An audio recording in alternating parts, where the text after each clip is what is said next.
Welcome to the Real News Network. I'm Paul Jay in Washington, D.C. And joining us now from Amherst, Massachusetts is Jim Crotty. Jim teaches at the University of Massachusetts Amherst, and he's associated with the Perry Institute, the Political Economy Research Institute. Thanks for joining us, Jim. It's a pleasure. So you've been doing a lot of work on the issue of executive compensation in the finance sector and the role it's played in the current crisis. There's a quote from Attorney General Cuomo from New York about this. He says, "Our investigation suggests a disconnect between compensation and bank performance that resulted in a heads I win, tails you lose bonus system." He went on to say that when there's a boom, executives make a lot. When there's not a boom, they still make a lot. And when there's a bust, they still make a lot. So explain, if I'm on a board of directors of a company like that, how on earth do I allow such a compensation system? Well, I suppose there's a couple of reasons. One is that people who are on the boards of such companies are generally appointed by the CEOs of such companies, and they serve at their pleasure, so they're unlikely, just as in the non-financial sector, to do things that conflict strongly with the desires of top management. But the second thing is the way the system works a bit pernicious, because top executives and other people in financial firms, traders and mergers and acquisitions people, tend to generate lots of revenues and lots of profits for the firms when the financial system is in a good shape, or is in an expansion, or is in a bubble. So when it's in a bubble, there's lots of profits. The stock prices tend to go up quite a bit. This keeps the shareholders happy, and the executives and the rest of the people I refer to as rainmakers get enormous amounts of income, mostly in the form of bonuses. So while the system is working well, which it might work for years, 5, 6, 7 years, everybody seems to be doing well, and everybody seems to believe it's going to last forever, and nobody complains very much. And even if they did complain, it's not clear what difference it would make. Well, let's go back to the first question about the relationship of the board of directors to the management. In many companies, I would think most companies, outside shareholders appoint the board, and more often than not, even though the CEO might own a lot of shares, it's not the norm that the CEO and senior management actually control the board. Shareholders do. In this situation, if you take the big companies, Goldman Sachs and the other big players, is it a case where the senior management also own most of the shares? No, I don't think that's the issue. It's just that the senior management, when the companies are doing well, have lots of power, and the shareholders, the representatives of shareholders, in the periods during which the financial system is doing well, are also doing well.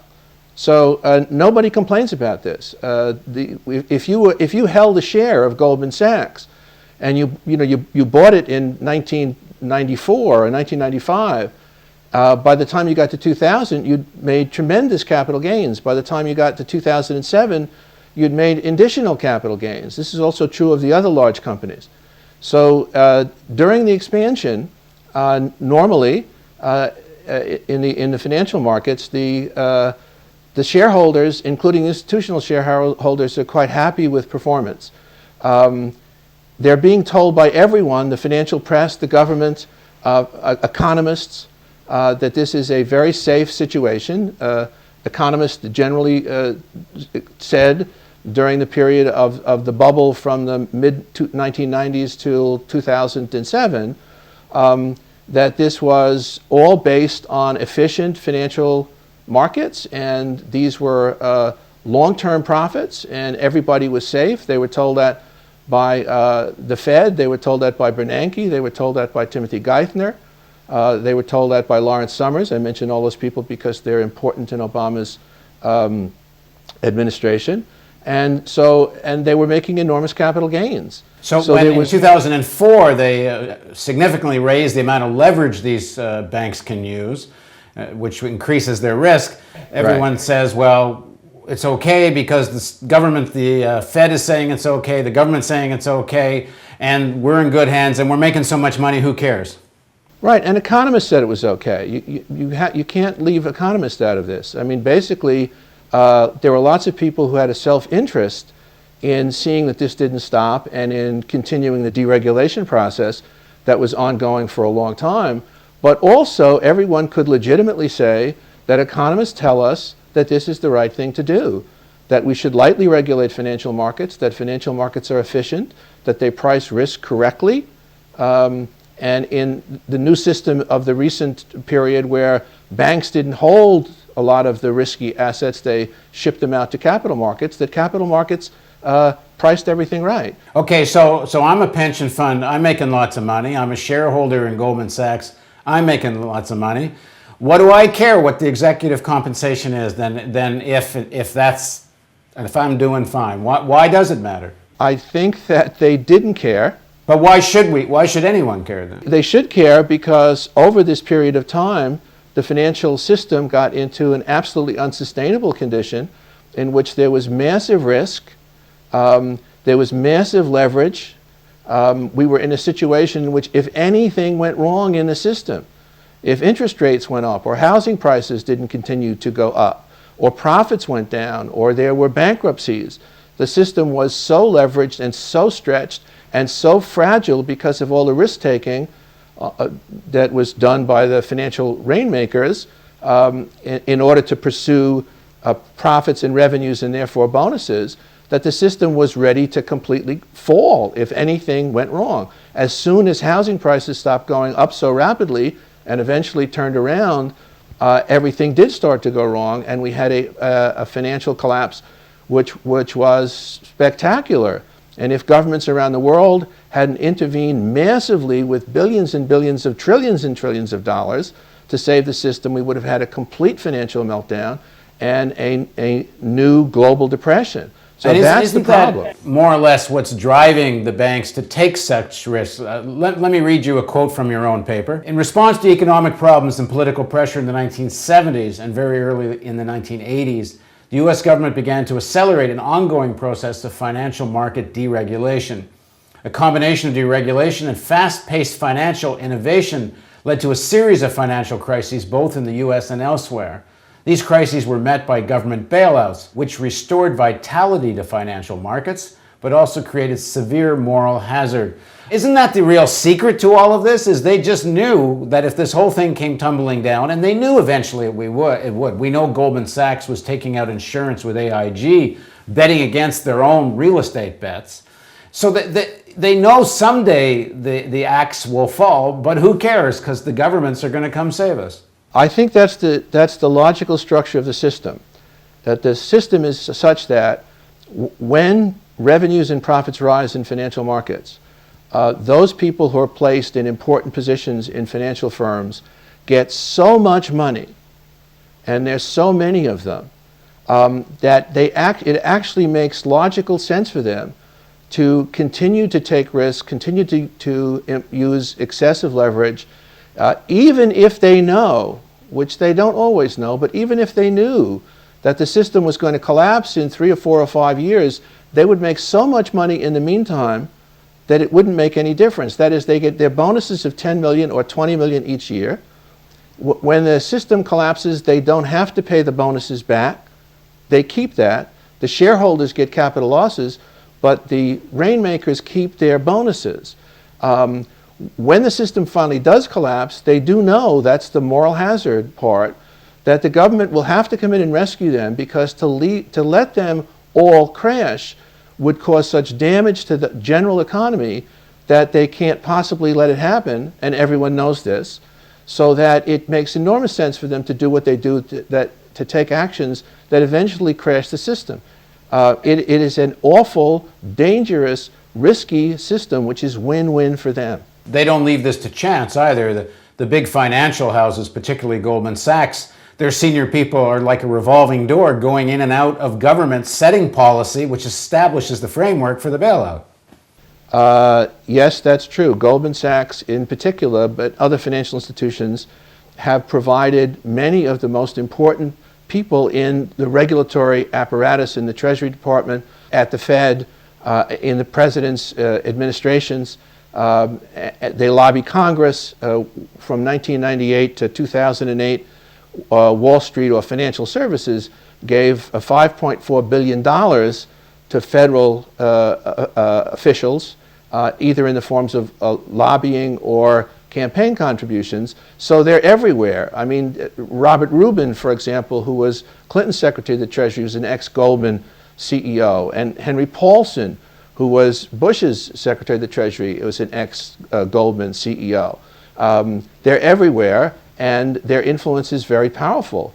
But again, it's not just them. It's the whole context of the conventional wisdom supported by economists and by propaganda from financial institutions that if you let the financial markets alone, they will provide the services that will enrich everyone and make the economy work very well, so that any reasonable person should support deregulation. Anyone who didn't drink the Kool-Aid on this and was simply observing from the outside would see that this happens over and over again. It's happened over and over again for hundreds of years. If you deregulate financial markets, then the financial markets eventually bubble. At some point, they bubble so large that they can't sustain themselves, then they crash. Then the question is, what do you do about it? Do you regulate them so that they won't do this, or do you rescue them again and run the scenario all over?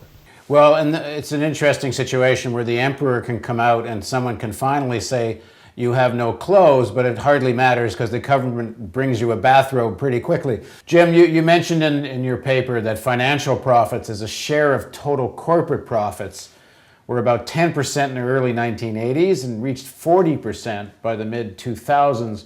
Give us some sense of how compensation related to that, and what size are we talking about when we're talking these big bonuses? How much money are we talking about? Well, we're talking about a lot of money to a lot of people. An academic study in 2004 estimated that there were about 10,000 managing directors of investment banks in the United States of America, and that their average compensation was $2 million a year. That's their average for 10,000 people. In 2006, Goldman Sachs paid its employees an average of $660,000 in bonuses, but that was among 25 or 26,000 employees, and most of those employees don't get little, if any, money.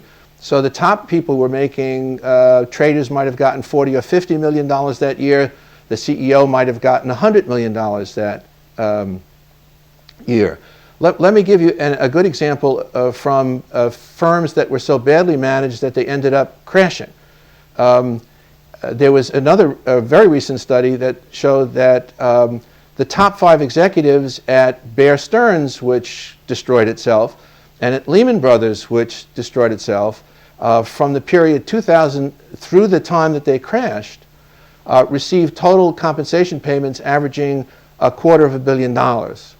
The CEO at Bear Stearns, James Keynes, got about $500 million over that 8-year period in which he destroyed the firm. And the CEO at Lehman Brothers, Richard Fuld, got about $500 million over that period, which ended up destroying the firm. Angelo Mazzillo, who ran Countrywide into the ground in his 5-year term as CEO, also got about $500 million in total compensation, and in fact sold $130 million worth of shares just before the firm crashed.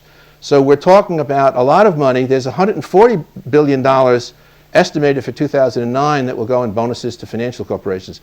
These guys make enormous amounts of money. They have enormous incentives to take risks, to increase leverage, and to get their firms in trouble, because when the trouble comes, they still get big bonuses, and then the government bails them out. Why is none of this considered criminal? Well, it's interesting. There are a lot of criminal activities which go on, but no one is really prosecuting that. You know William Black, who's written a lot about that, but mostly because the same people who are creating these, what are fundamentally economic crimes, are also the people whose influence writes the legislation which decriminalizes everything. If you don't have regulations and you don't have laws that restrict what you do, and you can get the Congress and the administration to do that, then you're not committing legal crimes, you're just committing moral crimes. In the next segment of our interview, let's talk about the concept of false value and how these executives created this essential mythology of profits to increase their bonuses, and how that helped lead to the collapse. Please join us for the next segment of our interview with Jim Crotty.